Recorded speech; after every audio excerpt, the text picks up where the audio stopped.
What is good, man? Hey, I had to take a break. If you saw my last video, I ain't gonna lie, I was scared. I had to take a break. I had to go pray a little bit. Hey, this is part two. 1 hour of scary TikTok stories. We did 24 minutes last time. I had to take a break, bro. That was great. I thought I was hearing stuff. I was tripping. I was like, hey, man, but let's get back into it. I had to go get something to drink. Lord Jesus, man.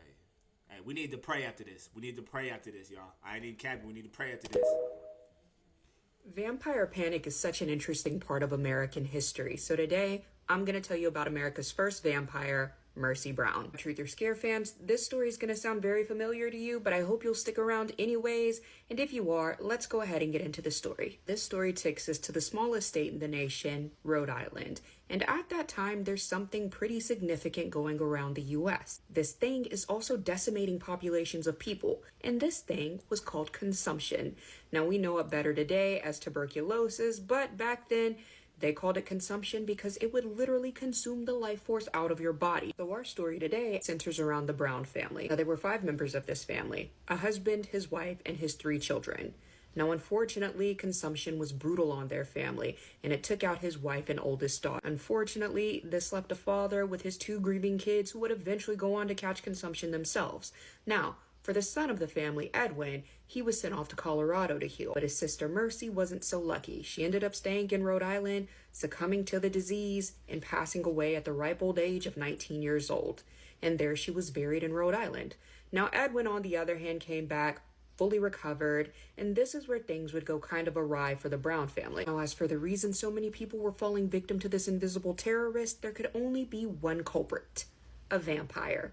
A vampire would be the only explanation for something consuming the life force out of your body. And technically, it kind of makes sense when you think about it, but of course, we have to resort to that unnecessary violence. So, there is a remedy that would prevent those from getting sick again in the future. This remedy involved going to the cemetery, exhuming the bodies of the deceased, and checking on the status of their decomposition. So basically, if you went to the cemetery, dug up the bodies, opened the casket, and they were laying there properly decomposed, for whatever that looked like at the time, then it was obvious that these guys were not the vampires, because the truly dead don't need to consume life. They're properly dead. So they went to the cemetery and they exhumed the bodies of George Brown's wife and 2 daughters. The first, Mary Olive, dead as a doornail, properly decomposing. His wife, Mary Eliza, similar state, dead as a doornail, terribly decomposing. But when they went over to Mercy Brown's casket, his other daughter, when they opened it up, something was amiss. Now, I need to backtrack a little bit because in a perfect world, when you go to the cemetery, exhume your loved one's dead bodies, what's supposed to happen is after you confirm that they're properly decomposing, you take out their hearts, you burn them up, and then you consume them, perhaps in a tincture of some sort, but you are supposed... Who the hell do that? When we start doing that? Supposed to, in fact, consume the heart of those previously deceased, and this was supposed to cure you of your consumption.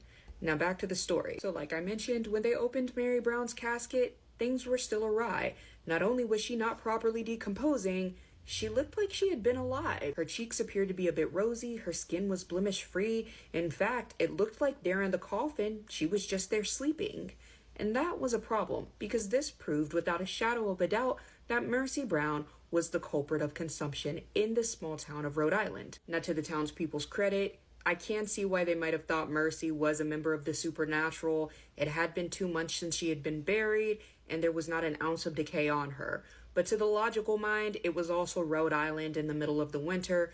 The ground was frozen solid. Bacteria does not thrive in cold environments, so there's also that. But anyways, in order to save young Edwin's life, they did what they needed to do, which involved cutting out Mercy's heart and her liver, burning it up, and feeding the ashes to Edwin. Sad part is, even after all that, his son, Edwin, still died 2 months later of consumption. There was nothing he could do to save him. Even sadder still is that Mercy Brown was not the only victim of desecration post-death because of consumption. Vampiric panic was rampant throughout Rhode Island at that time, and Mercy was not alone in her victimhood. And even to this day, there's a small bar over her gravesite, making sure that you can't get in or that she can't get out. But anyways, drop your thoughts in the comments. Did you know about America's first vampire, Mercy Brown? Let me know your thoughts on this story, and I will see you guys in my next video. Hey friends, this story was sent to me by one of my viewers who swears up and down that this truly happened to her out on the Appalachian Trail. So if you like spooky, scary story times, stick around. She and her brother had been planning this trip for a really, really long time to go hike one of the sections of the Appalachian Trail in the more rural area of Tennessee, kind of bordering North Carolina and Tennessee. She said she remembers the day starting off normally, but the feeling in the air was just really heavy. She said it was like thick with humidity, just kind of like that icky, sticky feeling. By dusk, they were completely exhausted. They had been hiking for the entire day. They went off and they found a little clearing so that they could pop up their tent and set up camp for the night. There was no wind, no kind of like sounds, just the silence of the forest. She said it was kind of like an eerie, quiet feeling, like the earth was listening to her, or just trying to be so quiet that it could almost hear their thoughts. Even though they felt a little bit uneasy, they still fell asleep in their tent. And around 1:30 a.m., she woke up, startled.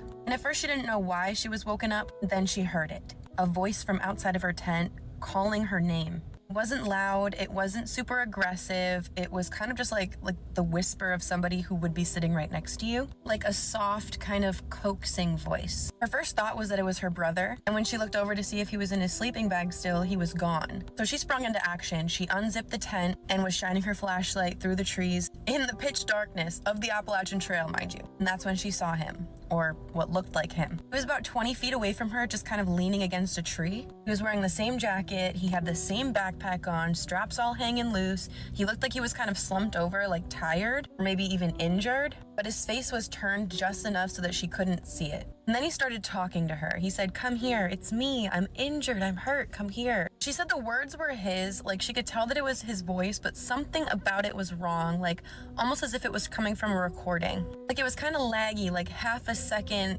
too short, almost distorted. She said that in that moment her stomach flipped upside down and she called out to him and she said, "Eric, are you okay?" Which, if you know anything about Appalachia, you know that the first rule is to never speak back to a voice that you hear. Like, I get it, I know you thought that it was your brother, but like, oh, fuck. Anyways, once she said Eric, that's when the thing's head snapped directly towards her. Like, snapped with a sickening sound crack through the fucking forest, she said. She said once the thing turned its face completely towards her, it wasn't even a face. It was more of just like skin stretched out to like cover something, or to just like cover your bones, to cover your skull. There was no face, it was just skin. But naturally, she froze, standing still like deer in headlights, when all of a sudden from behind her she heard, "What are you doing outside of the tent?" So she whips around and there's Eric peeking his head out of the tent that she had just come out of after seeing him not in his sleeping bag. She looked at him, then she turned back around. The thing was completely gone.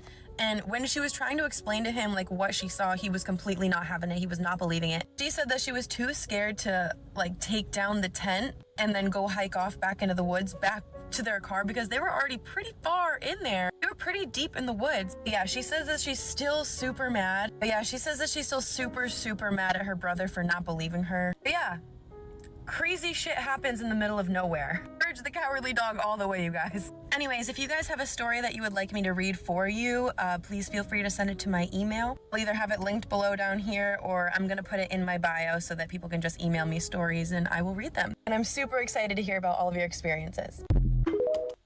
That's crazy. I mean, like, I didn't know you weren't supposed to speak back. Like, so if you hear something, don't say nothing, or like, what? Like, I don't know. Let's keep going.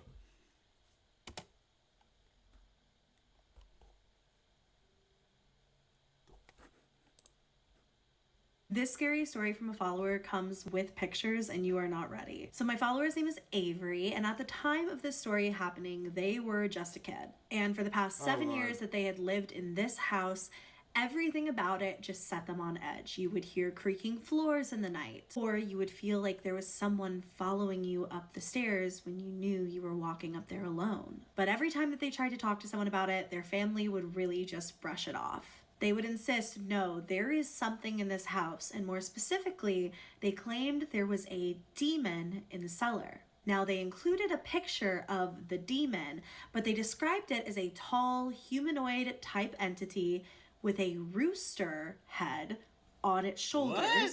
and claw-like hands, and they would never see What? anything but its silhouette. And this goes on for years and years and years. Avery is just seeing the weirdest stuff in this home, but when this story takes place, things took a truly terrifying turn. On this day, Avery is just sitting in their bedroom, which kind of shares the attic space with their friend, and they're just hanging out. Nothing weird is going on whatsoever. They're just hanging out, they're talking, and basically how they're sitting is Avery is sitting here and their friend is sitting here. And behind their friend is like one of the corners of this room. Suddenly, out of nowhere, their friend just jumps up at the same time that Avery starts staring at this corner. And neither of them say anything. They both just stare at the corner together. They both had the same feeling, the same petrified, like something is in that corner watching us feeling. As they were staring at the corner, a black mass began to form. It was literally like a shadowy mist in the corner that appeared out of nowhere. And they were so scared they couldn't even move. They were just standing there totally frozen, staring at this thing, and it slowly just disappeared.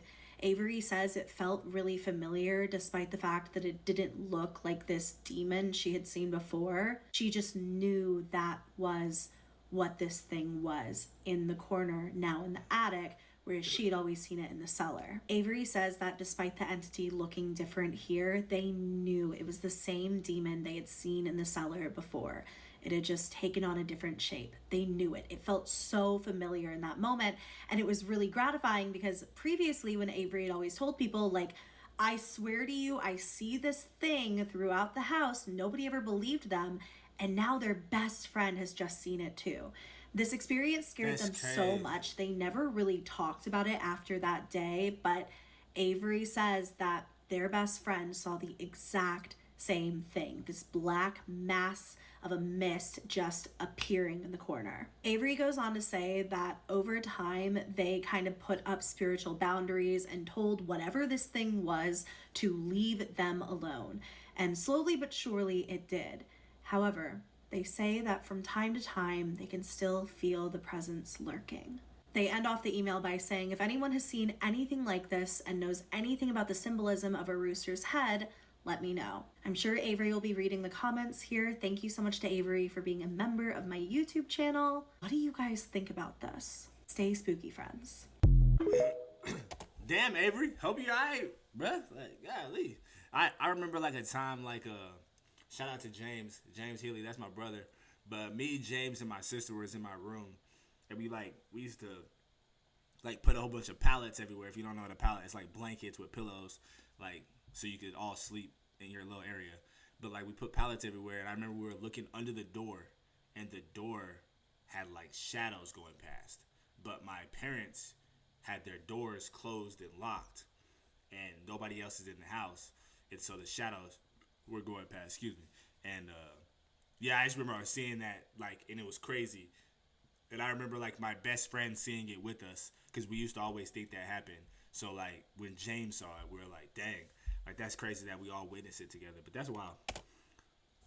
I asked you all to send me your scariest experiences with Ouija boards, and this one stuck with me.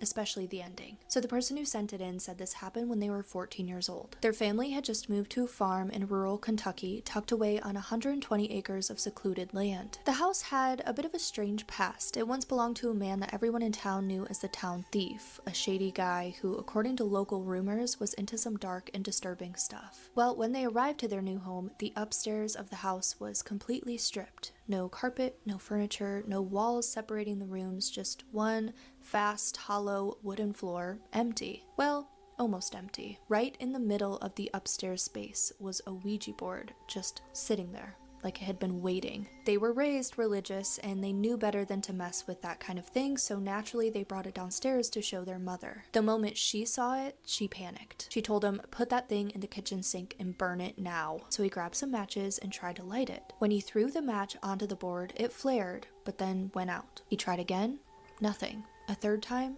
still nothing. At that point, even his mother looked unsettled, but what really unnerved him was his stepdad, who was an outspoken atheist, and he just stood there completely speechless. His stepdad finally said, "Give it to me." So they took the board outside to a metal wash tub in the middle of their yard, and his stepdad poured lighter fluid over the entire thing and lit a match. It caught, and for about 30 seconds, flames danced over the board, and then, just like that, the fire died. What's really creepy to me is that only the thin edges of the paper had burned. The board itself, especially the letters, numbers, and the symbols, pretty much remained untouched. So, frustrated and more than a little spooked at this point, his stepfather disappeared into the house and returned with a small container of raw gunpowder. And yes, he poured gunpowder generously all over this board, stepped back 5 feet, and tossed a lit match into the tub. After a big flash and a loud bang, a billow of smoke rose into the air, and when the smoke cleared,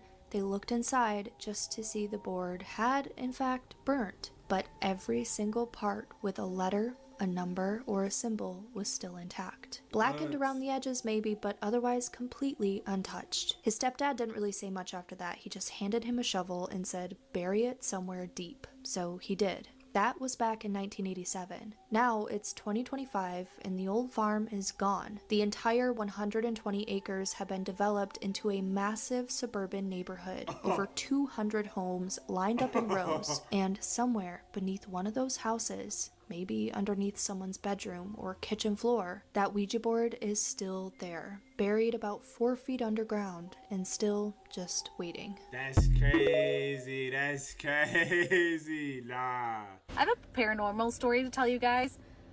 It has a lot of characters, just follow along. Oh, Lord. When I was a baby attorney, I just passed the bar exam, and I would get paid to go to court on behalf of attorneys. This attorney, right before Thanksgiving, reached out to me and said that he's on vacation, and if I could go to court on his behalf, talk to the client who's in custody, and then step up, get a date. I said, that's all cool, it's easy peasy, I could do that.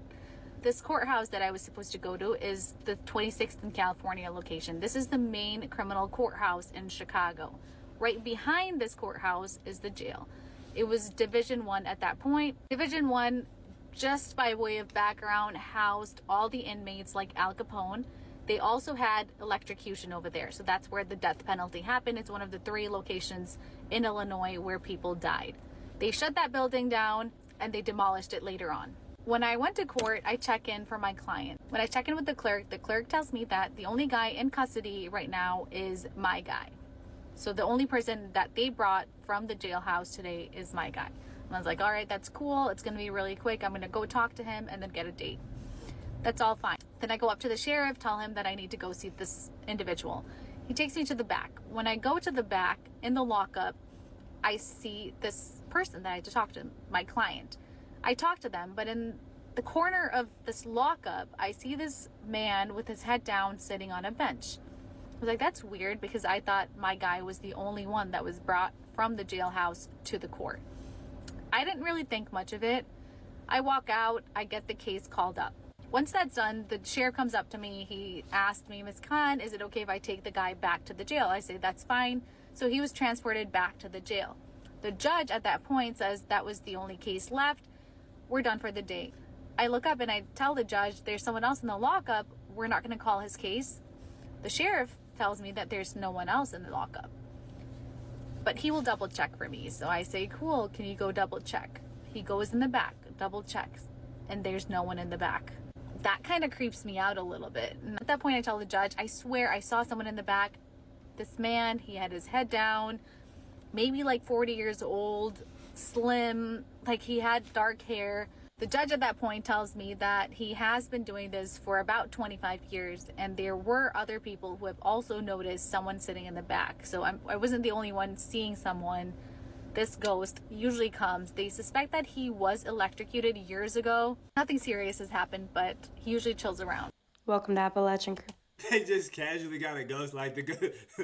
Like, first of all, she's scaring me right now. But that's crazy. Like, the judge is like, oh yeah, like, yeah, he come around. Like, that's crazy. That's crazy to me. That's kind of, it's not cool, but it's like, she definitely feels like she's seen something and she's not going crazy, because like multiple people that have seen it, and they're like justifying, like, oh yeah, you're not the only person that's seen that.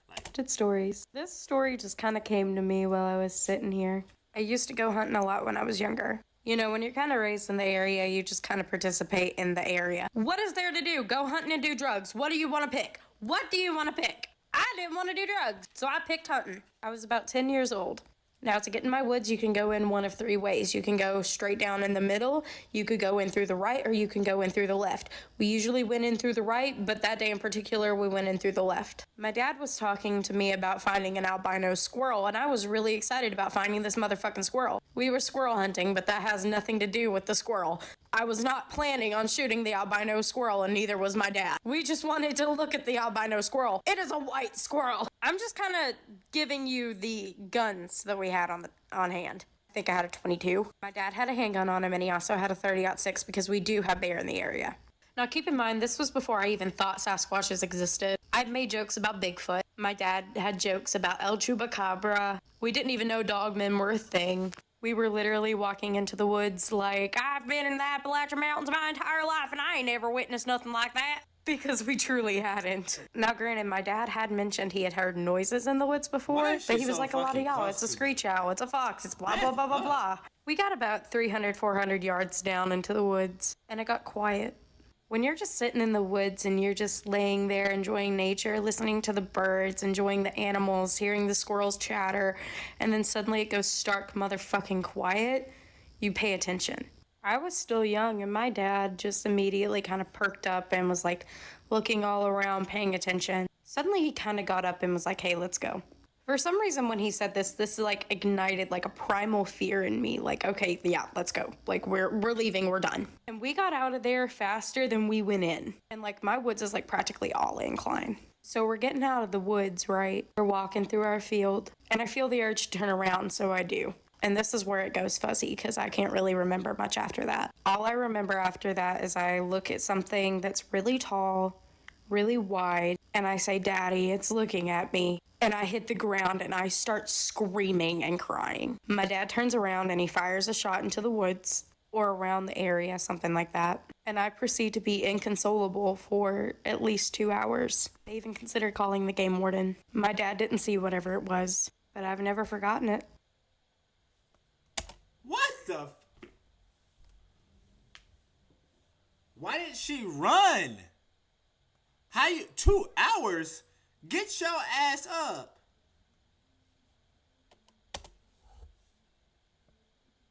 When I was younger, I used to get into a lot of trouble, and that ended me up in jail. Roswell, shout out New Mexico. And while shout I out was New in Mexico. jail, Yes, sir. Yes, sir. you know, we would trade ghost stories and tell like scary stories. So this is one of the stories that was actually shared with me from another inmate. Now, he said when he was in another pod, he was in his cell one night, and basically they lock you down from 6 at night till 6 in the morning. Now, he's in his cell reading a book when all of a sudden he says, out of the little window on his cell door, he sees another inmate walk by the door. But, he thinks that's weird because everybody's locked in for the night who's out of their cell. So when he looks out the window, he sees the inmate walking by the other cells, and this inmate turns, looks at him, and he realizes half of his face is missing. And he knows this isn't an inmate that's like in this pod. And that inmate just walks right into the wall and vanishes. So like the next day, he tells the other inmates, hey, there was this inmate that was out last night walking around. Did anybody else see it? And Thought my earphones just died. and no one seen it, and they thought he was like kind of losing it. So that night, he goes back in his cell for the night, and it's probably 12:30, 1 o'clock. He's laying in bed, and all of a sudden, his cell door opens up by itself. And he walks up to the door. There is no one outside the door. There's no CO, no other inmates, nothing. That door just opened by itself. This locked, heavy metal door. He turns around, and standing behind him is that inmate he's seen the night before. And then all of a sudden, bam, he wakes up and he realizes he was dreaming, except he can't move. Something is pushing down on him and pushing on his chest, and he can't move, he can't breathe, and, you know, he wants to scream, but it won't come out. And then finally, it just let go of him, and he was able to get up. So he goes out of the cell, and, you know, he starts talking to the other inmates. And one of the inmates tells him, hey, you need to read your Bible and stuff every night and quote scriptures. This will protect you. And so he did that. And he said after that, he never seen this spirit again. This other story comes out of Statesville Prison before it had closed down, right? They were getting ready to close Statesville, and there happened to be this inmate that was there doing time, and they were starting to transfer some of these inmates to other prisons. So there were cell blocks that were completely empty. Now this inmate ended up getting put in an older cell block, and you know, he gets this cell to himself, and this entire block, there is no other inmates in there. So he's completely alone. And he gets in his cell, you know, he gets settled in and stuff for the night, and he lays down on his bunk. Well, as he's laying in his bunk, he starts hearing whistling. And he remembers, wait, I'm alone in this cell block. So he goes to the bars, and he looks out, and he can see, you know, all the other cells, and he sees this one cell. There's a light on, and that's where he's hearing this whistling come from. But it's odd because, you know, it was lights out. All the cells' lights are turned off after 9 o'clock. So he yells, you know, hey, if you're down there, can you stop whistling? I'm trying to sleep, man. And no response. Hell no. So he lays back down, and the whistling just keeps going. So he yells again, you know, hey, man, I'm trying to sleep. You know, stop, cut it out. And finally, it stops. So he finally manages to lay back down, and you know, as he's sitting there in his bunk, he sees something walk by the cell door, and he looks real fast out the cell door, and he sees there's no one there. He can see down, you know, the entire block. There's no one there, but now that light is off, and that door where that light was on, the cell is completely open. And all of a sudden, as he's looking down at this cell, all these cell doors in that entire block start slamming shut and opening, slamming shut and opening.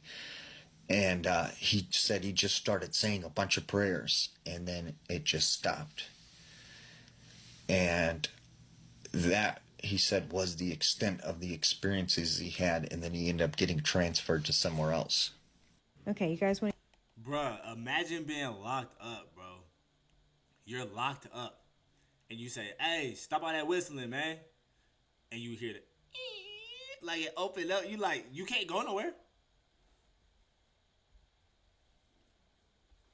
Boy, I'd have been like, hey, y'all good? Hey, whatever y'all need to do, go ahead and do it down there, bro. Hey, go ahead and do it down there, man. Hey, I'm good up here. Hey, have a blast. Have a blast, y'all. I'm good. Nah, I couldn't have done that. All right. hear a scary story? Okay, so the first house that I ever bought, I got it under foreclosure for $40,000. So, where you get that from? you know, that's dirt cheap. It was a cute brick ranch that really Ranch? just needed a lot of cosmetic stuff done to it. So my husband, who was still my fiance at the time, lived with me. He did a lot of work to it so that we could flip it and make a profit. I also want to tell you, the whole time we lived here, my husband refused to acknowledge or admit that there was this very dark, horrible energy radiating from that house. Like, it was just We undeniable. ain't need to hear all that. We not need to hear you diss your husband like that. Just go on with the story, man. He Come would on. only admit to it later after we moved out. All right, what happened? Because he What said happened? that he did not want to make things worse for me or give me any worse anxiety. But I still hold resentment to him to this day because he tried Hey, tell the motherfucking story, bruh. Tell the goddamn story. to gaslight me into thinking it was all in my head when he knew it wasn't. So most of this dark energy came from the basement and the kitchen, and a little bit into the living room. And you could, whenever like a lot of I'm so sorry. I'm so sorry. What the hell is her dog doing? Do y'all see her dog in the corner? What the fuck is her dog doing, bro? What is her dog doing? Like, all right, my bad. I know. spooky shit was going on, like it would go back towards the bedrooms too. Here was the first thing that happened to me that I just thought was odd. I was trying to sleep in my bedroom. My husband was working night shift. We didn't have kids at this point, but I could not sleep. I could not get comfortable. So I was like, you know what? I'm just going to go on the couch and try and see if I'll fall asleep out there. We had just got a puppy. This is said puppy now. See, I knew I wasn't tripping. See, okay, that makes more sense. All right. But she was in the living room with me, and all of a sudden, this is so random, a freaking potato rolls from the kitchen into the living room where we were. So my dog gets up to go check it out, and all of a sudden, I hear her yelp. It sounded like a freaking scream. And then it was like something grabbed her and shoved her as hard as they could across the wood floor. She skid all the way across the floor, and she was shaking. She was terrified. That was just the first incident. Then one day, actually, this is after we had gotten married and I was pregnant with my first child. My friend who lived in California was in town visiting, so she was spending the night. And we were sitting in my bedroom, and all of a sudden, she just looks me dead in my face, and she's like, Dana, what is that smell? And she's like, and this evil energy is like so strong. I hadn't mentioned any of this to her before. She just looked me dead in my shit, and she's like, something's going on here. Now, this friend that I have, she's always been like super sensitive to like supernatural things, and I trust her judgment, and I thanked her. I could have cried because, like I said, my husband he tried to, I get why he didn't want to make me freak out any more than I already was, but like I just knew that I wasn't crazy at that moment. But anyway, the smells and the noises, the loud bangs, the one time I was in the basement, like, you know, you get that feeling like something's chasing up after you turn the light off and go up the stairs. That's how that feeling that I got in that house was crazy. And then one day, something grabbed my freaking arm. And I'm not kidding. The day after, my husband goes downstairs, he's coming back up, and he's like, what are these scratches along the wall? This is where things started to turn, and he couldn't really deny it anymore. So it was a lot of things like that. Things falling out of my closet when there's like no explanation for it. The smells, the noises. And then I had my daughter, and this is when the housing market really started to go up. We weren't really done with everything in the house, but I was like, fuck this, we're selling. I did end up making a good profit off that house. Part of me feels guilty about it. But I heard that the people that lived in there after us, they moved out and now they rent it out. So I wonder I wonder how things are going.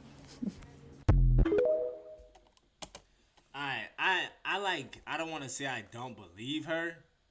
I just think she's not a good storyteller. She was so obsessed with her man not believing her, and then she just didn't give a good story. I guess, bro. So there's this Reddit thread right now that says, I worked in a California state prison for 20 years and these are some of my paranormal experiences. And the stories in this thread are legitimately terrifying. But the scariest one is probably that one night a guard was down in solitary confinement counting all of the prisoners in each cell, just making sure that all 28 prisoners were accounted for. Each prisoner was supposed to have the appropriate paperwork filled out for them, but he noticed that there was one extra prisoner with no paperwork filled out. So the guy goes back to his station and calls his supervisor to ask about this unregistered prisoner. But the supervisor said no one should be in that cell. So the guard quickly runs back to the cell, but by that point, the mysterious prisoner is no longer there. And then he goes on to say that other guards had the same thing happen to them too. And if you've had any paranormal experiences, make sure you email me for a chance to be featured on my podcast.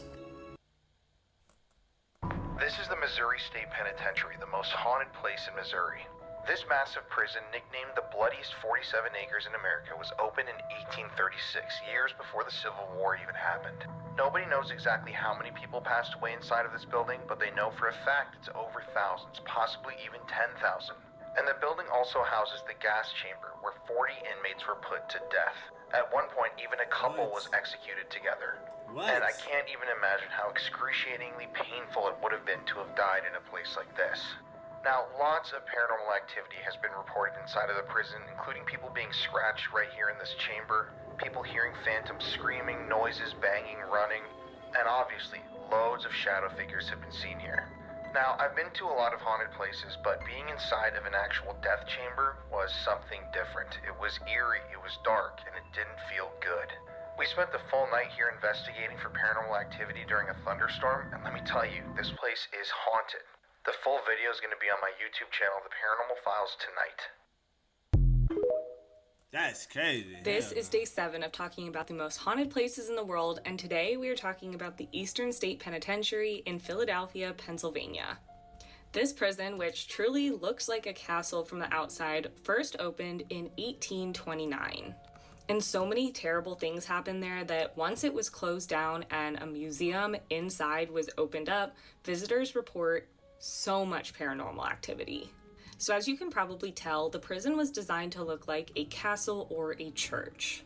The hallways in particular were designed to look like church hallways. Now, Eastern State was known for its solitary confinement. Prisoners were constantly alone when it first opened. On first design, cells could only be accessed by entering through a very small door that went out to the small exercise yard behind the prison. Eventually, this design was changed and bigger doors were installed, but these metal doors to the cells were covered with heavy wooden doors to filter out any outside noise, so they essentially were soundproof. Oh, man. The prison cell blocks were actually very advanced for the time, having toilets and sinks with water that the prisoners could use while staying in their own cells. On top of this, exercise time for the prisoners was synchronized so no two prisoners next to each other would be outside at the same time. Eastern State used the individual treatment system, which at the time was believed to be the most effective form of punishment. So when prisoners would leave their cells, guards would wrap a hood over their head so they could not see or talk to anyone else. Eventually, though, this system became impractical, and by 1913, the solitary confinement system collapsed due to overcrowding in the prison.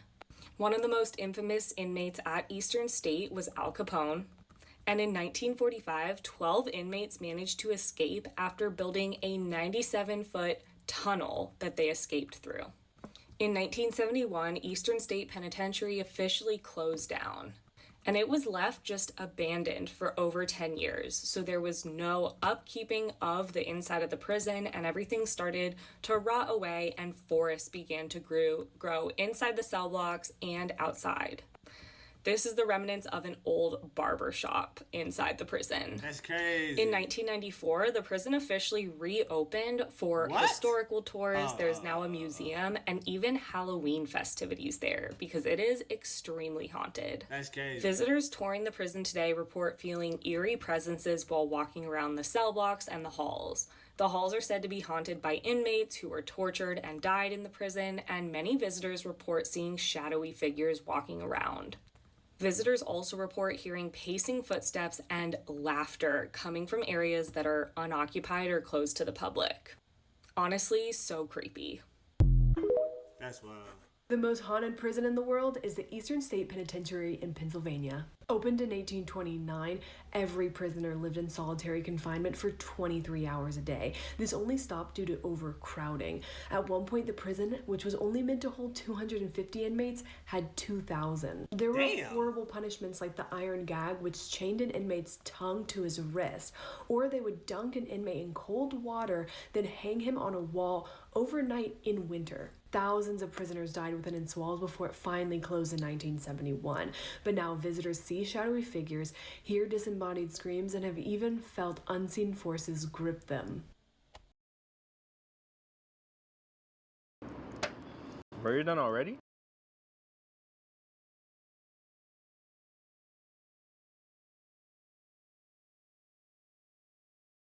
My damn mic off, bro. I'm so scared. I turned my mic off just in case I said something crazy, man. Hey, we gotta pray, bro. Hey, Father God, please, I rebuke anything that is evil or demonic. Please get it away from my spirit, from my followers, and from my viewers' spirit, Lord God. Please protect us. In the name of Jesus Christ, I pray, man. Oh, man, I'm so scared I can't even pray again. Like, hey, we covered by the blood of Jesus, y'all. We covered by the blood of Jesus, y'all. Hey, we good. But, hey, man, comment, like, subscribe. Comment down below what you want to watch, bro. We're going to watch some more stuff. We're going to get back into this little YouTube vibe. So comment what you want to see. Send me stuff so we can watch it together, bro. We just going to be kicked back, chilling. Hey, but kick it back with Crew Great, man. We out.